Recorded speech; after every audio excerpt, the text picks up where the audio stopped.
And on here we have our remote emergency switch, bypass relay switch. Let's go. I show you one of our PCBs. It's the RES bypass relay switch. It's quite a long name. RES stands for remote emergency switch. It's the emergency switch while driving autonomously, so we can stop the car in a dangerous situation while it drives autonomously.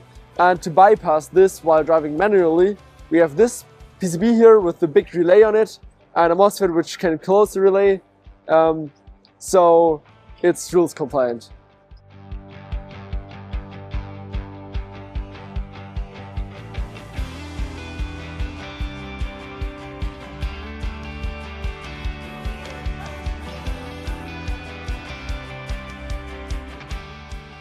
KA-RaceIng is the formerly student team of the KIT, the Karlsruhe Institute for Technology.